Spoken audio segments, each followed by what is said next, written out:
कौन महिलाओं पे ध्यान दे रहा है, कौन गरीबों की आवाज़ सुन रहा है, कौन युवाओं की आवाज़ सुन रहा है। मैं ये सोचकर राजनीति में आई हूँ कि मुझे कुछ करना है यहाँ पे आकर। मुझे युवाओं को आगे बढ़ाना है, मुझे लड़कियों को आगे बढ़ाना है। आप देख रहे हैं स्वराज भारत लाइव, सच कहने का साहस। नमस्कार, मैं हूं विक्रांत और आप देख रहे हैं स्वराज भारत लाइव।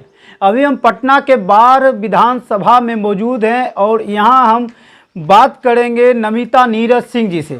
जी, आपको बता दें कि नमिता नीरज सिंह तेजस्वी यादव के महिला कमांडो के रूप में जानी जा रही हैं। बाढ़ विधानसभा की चहेती बहू के रूप में देखी जा रही हैं। काफ़ी चर्चा है इनका बाढ़ विधानसभा क्षेत्र में। तो आइए हम बात करते हैं नमिता नीरज सिंह से। मैम, स्वागत है आपका स्वराज भारत लाइव में। जी, आपका भी बहुत बहुत धन्यवाद विक्रांत जी। मैम, आप बाढ़ में जो है चहेती बहू के रूप में निखर के लोगों के सामने आ रही हैं, क्या कैसा महसूस करते हैं? जी, महसूस तो अच्छा हो रहा है कि जो मैंने काम किया, आज वो काम के कारण लोग मुझे अपने बीच में आने का मौका दे रहे हैं और उनका प्यार और समर्थन मुझे भरपूर देखने को मिल रहा है। आप टिकट के लिए कितना आश्वस्त हैं? टिकट के लिए तो मैं अस्वस्थ की क्या बात करना है, मैं काम कर रही हूँ और जो यहाँ की जनता का मतलब मुझे साथ मिल रहा है, समर्थन मिल रहा है, उससे उन लोगों की इच्छा हो रही है कि मैं उन लोगों के बीच आऊँ। अब उन लोगों की इच्छा है, उन लोगों के मैं बीच आऊँ, उन लोगों की मैं सेवा करने का मुझे मौका मिल रहा है और मैं आगे भी चाहूँगी कि मैं हर इच्छा की उनकी पूरा करूँ और उन लोगों के बीच में आने का काम करूँ। कोरोना काल में भी आप काफ़ी चर्चित रही हैं, क्या कहें? जी हाँ, उस समय भी मैंने बढ़ चढ़ कर हिस्सा लिया, क्योंकि आपने देखा था कोरोना काल बहुत ही बड़ी वैश्विक महामारी थी 2020 की। उस समय भी हमने मिशन चलाया था और कोई भूखा ना रहे। उससे भी ज़्यादा हमने हर घर, हमारे यहाँ 32 पंचायत है, हमने सभी पंचायतों में, प्रखंडों में जाकर हम लोगों ने मास्क का, खाद्य सामग्री का वितरण किया और उससे लोगों में और भी ज़्यादा मुझे प्यार और समर्थन देखने को मिला। ये आप तेजस्वी जी आपको महिला कमांडो के रूप में क्यों देख रहे हैं, क्या मतलब वजह है? वजह यह है कि मैं महिला की प्रदेश उपाध्यक्ष भी हूँ और हम सब ने मतलब कि बाढ़ से लेके पटना तक में हम सभी ने हर परिस्थिति में तेजस्वी जी को साथ दिए हैं। हमारी जितनी महिला की टीम है, हमारी महिला की प्रदेश अध्यक्ष श्रीमती उर्मिला ठाकुर जी हैं, वो हमेशा महिलाओं को आगे बढ़ाने का ही काम करती हैं। तो उनके ज़रिए हम सभी लोग मिलकर हमारा एक टीम बना, जिसमें कि मुझे मतलब कि पर्सनली नाम मिला महिला कमांडो टीम का। तो उस टीम के नाते आज बाढ़ में भी आप देख सकते हैं मैंने अपना एक टीम गठित किया है, जिसमें कि महिलाएं भी उस टीम में मेरे साथ हैं। तो यहाँ की महिलाओं ने मुझे महिला कमांडो टीम का मतलब नाम से अपना प्यार दे रहे हैं। आप जो है सामाजिक जीवन से राजनीतिक जीवन में प्रवेश किए हैं, मतलब कैसा आपको रहा सामाजिक जीवन और राजनीतिक जीवन, दोनों में अंतर क्या लगता है आपको? सामाजिक जीवन जो होता है वो आप मतलब कि अपने घर तक ही सीमित है। मतलब आप कुछ करना चाहते हैं तो आप कहीं बाहर गए हैं तभी कुछ कर सकते हैं, अन्यथा तो उतना मिला नहीं। और जैसे कि मेरे हस्बैंड फ़ौज में हैं, तो जब जब मुझे मौका मिला तो मैं उनके साथ बाहर रही, तो वहाँ पे भी सामाजिक में रह के और लोगों के बीच में मैंने हमेशा समाज कार्य ही किया है। तो घर में भी रही तो भी समाज कार्य करने का मुझे जो मौका मिला तो उसमें भी बढ़ चढ़ कर हिस्सा ली। आज जब राजनीतिक लाइन में आई हूँ तो इसमें भी मैं बढ़ चढ़ कर हिस्सा ले रही हूँ और लोगों के बीच में हूँ। मतलब देश की सेवा के लिए हस्बैंड है और समाज की सेवा के लिए आप हैं। जी बिल्कुल। सभी से आप यहाँ पूछ भी सकते हैं, नीरज जी को राष्ट्रपति और उपराष्ट्रपति अवार्ड भी मिला है और वो हमेशा देश की सेवा करेंगे। तो उनके साथ साथ मुझे भी बहुत मनोबल बढ़ा है, तो मैं समाज की सेवा में करने के लिए आगे आ रही हूँ। मैम, बाढ़ विधानसभा के जनता के बीच आप मुख्य कौन सी समस्या को लेकर विधानसभा में अपनी दावेदारी दिए हैं, किस समस्या को खास करके आप उठाना चाह रहे हैं? यहाँ तो समस्याओं की कमी नहीं है। जैसे कि पहली बात तो है कि हमारे यहाँ शिक्षा बहुत ही अभी डाउन हो रखा है।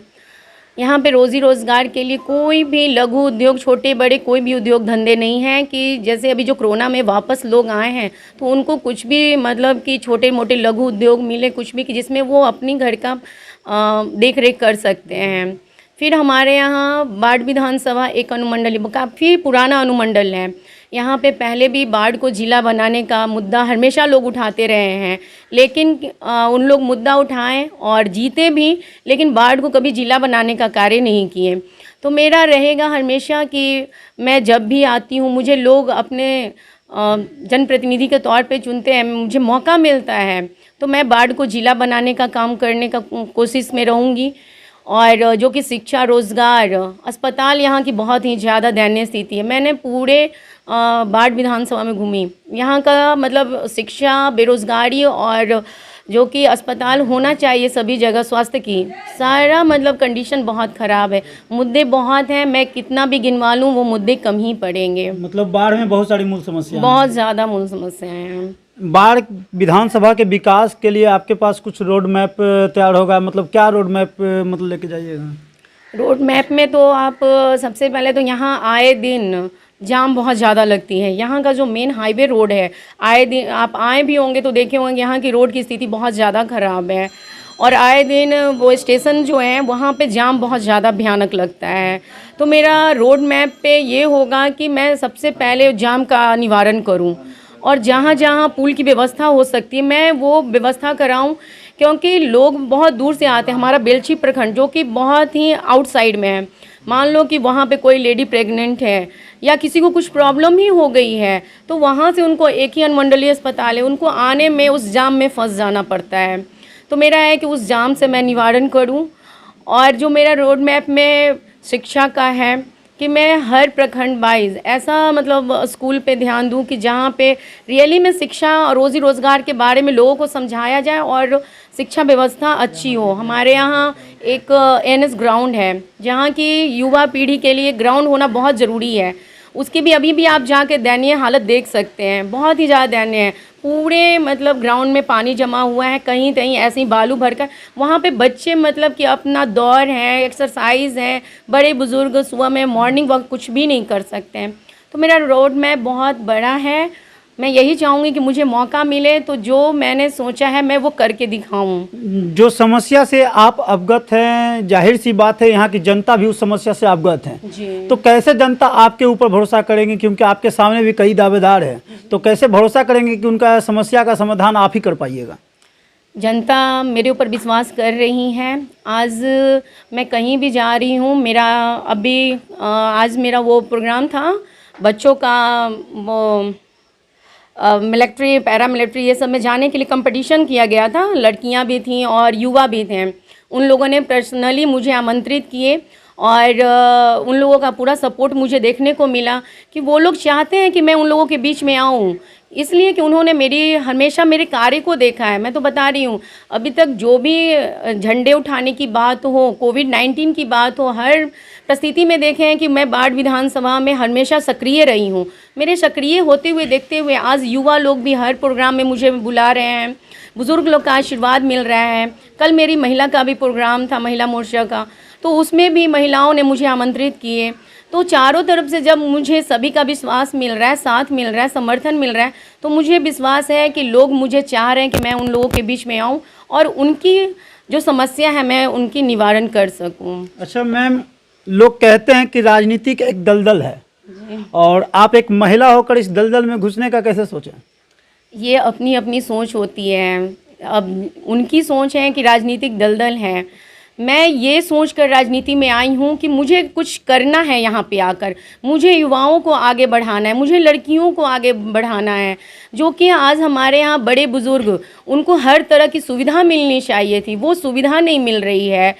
तो मैं इसको दलदल नहीं मानती। मुझे गर्व है कि मैं आज समाज कार्य के लिए आज राजनीतिक में आई हूँ और लोगों के बीच में हूँ। मुझे बहुत खुशी है कि आज मुझे सभी का सपोर्ट मिल रहा है। मैं इसे कोई दलदल नहीं मानती। आप तेजस्वी यादव के पार्टी राजद को ही क्यों चुने? राजद को आपको पता होना चाहिए कि राजद एक ऐसी पार्टी है जो कि हमेशा गरीब गुरबों के बारे में ही सोचे हैं। आपको पता होना चाहिए कि लालू जी ने सबसे पहले एक पत्थर तोड़ने वाली भगवतिया देवी को उठाकर संसद तक पहुंचाने का कार्य किए। ऐसे मतलब बहुत सारे बात हैं कि हमेशा आज जो गरीब गुरबों की आवाज़ है, समझ आप जहाँ भी जाइएगा तो पूछिएगा, लालू जी ने उन्हें बैठने को सिखाया, उनकी आवाज़ बने हैं। ये सब देख के हमेशा बिहार की पहली मुख्यमंत्री लालू जी ने ही दिए। नहीं तो अभी तक कौन महिलाओं पे ध्यान दे रहा है, कौन गरीबों की आवाज़ सुन रहा है, कौन युवाओं की आवाज़ सुन रहा है। आप एक महिला हैं, तो महिला की सुरक्षा के लिए आप क्या कीजिएगा?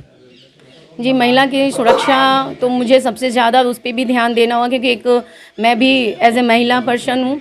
तो मैं पूरे बाढ़ विधानसभा में सब हर जगह पे, जैसे कि पुरुष एक उनकी टीम चलती है, तो उस टीम के साथ हमारी महिलाओं का भी एक ऐसा टीम होना चाहिए, ऐसी संगठन होनी चाहिए कि महिलाएं अपनी बात रख सकती हैं। और मैंने इस पे काम भी शुरू कर दिया है। मैंने भी अपनी एक महिला टीम गठित कर रखी हूँ और हमारी महिला उससे जुड़ रही है। तो उस पे लेके हम लोग सभी लोग महिलाओं पे अपनी जो बात है उनकी बातों को भी सुन रहे हैं।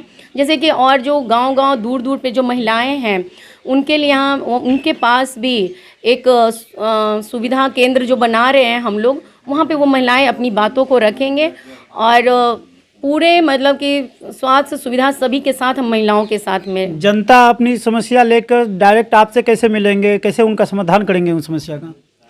डायरेक्ट के लिए तो मैंने जो अपना खुद पर्सनल नंबर ही अपने जनता के बीच में मैंने बांट दी है कि आप पर्सनली भी मेरे से बात कर सकते हैं। आपकी जो बातें हैं वो भी मेरे साथ, और सच में मैं इसमें सक्सेस हूँ। लोग मुझे पर्सनली फ़ोन करते हैं कि आज मेरे क्षेत्र में ये हो गया, आज मुझे ये प्रॉब्लम हो गई है, तो मैं उनसे डायरेक्ट रूबरू होती हूँ, डायरेक्ट उनकी बातों को निवारण करती हूँ।